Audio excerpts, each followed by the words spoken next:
Get them clamps. I love a man that can stick good clamps in his pants. Oh. Oh.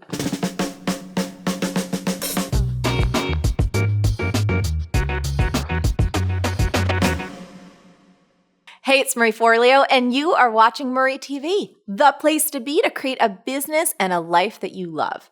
You know, it seems like you can't open a book or read a blog post these days without hearing somebody tell you to follow your passion or follow your bliss or follow your heart. And yes, I have said those things too. But today I want to talk about the power of going in what can often feel like the opposite direction. I want to talk about the power of following your fear.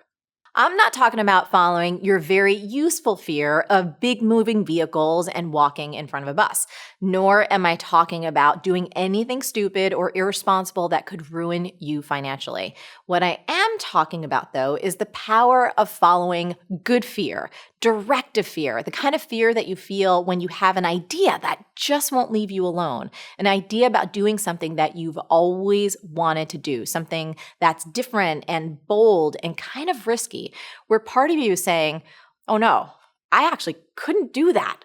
But the deeper, wiser part of you wants this thing so damn bad.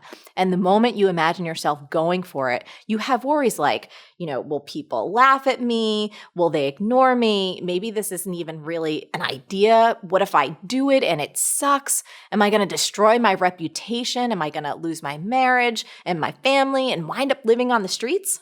My friend Stephen Pressfield talks about this kind of fear in The War of Art, and he says, remember our rule of thumb. The more scared we are of a work or calling, the more sure we can be that we have to do it. And he continues, the more fear we feel about a specific enterprise, the more certain we can be that that enterprise is important to us and the growth of our soul.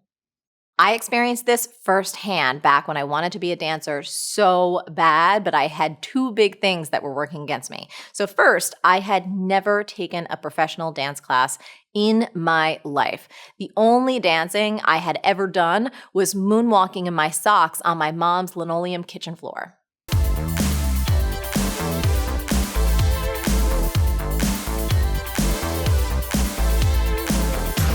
Second, I was 25 years old, which sadly in the dance world is way over the hill. Now, since I lived in New York City, I knew that the place I had to go was Broadway Dance Center, which is intense and it's filled with the world's best professional dancers. They're all like 16 to 20-year-old beasts who've been in ballet shoes since they were in the womb. So here are the kind of thoughts that were going through my head at that time. I am going to make an absolute fool out of myself. I'm going to be laughed at. It's going to be so hard that I'm going to run out of the room crying because I can't keep up. I was thinking, I am way too old for this. I am so not cool enough. And I'm just going to be there and annoy all the other people in class who are actually real dancers. And they're going to wonder, why am I taking up their space? That's how I felt. And yet, something in me knew I had to do it. I had to follow that fear. So I took a deep breath, I signed up for a class, and I went for it. And I showed up in my crappy little outfit, and I went straight to the back of the room and tried as hard as I could to be invisible. And let me tell you this, the moment that music came on and we started doing the warm-up, I started to cry, not because I was embarrassed or because I couldn't keep up, but because I finally felt like I was home. Following that fear and being so afraid to walk into that dance studio, that one single act of courage created this domino effect throughout my entire career.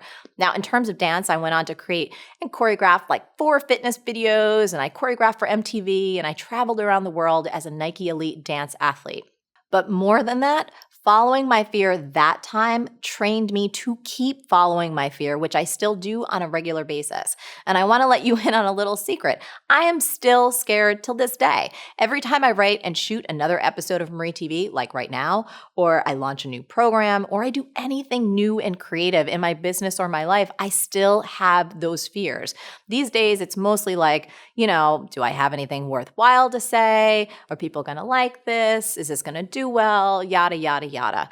And those are my good fear indicators to keep going, to keep following my fear, and in doing so, keep growing my soul. So let's tie this up with a tweetable. Follow your fear. It's a GPS for where your soul wants you to go. Now I turn this over to you. So in the comments below, let me know if you followed your fear. What specific project or idea or life change is it directing you towards right now?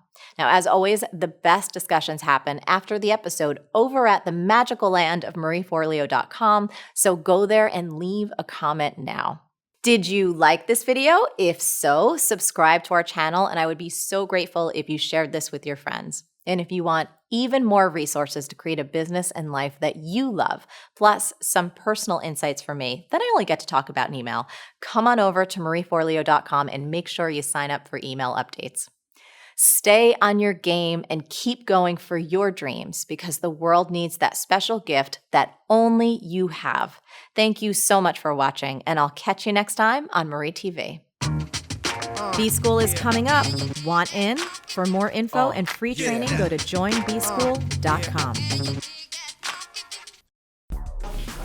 It's so smooth.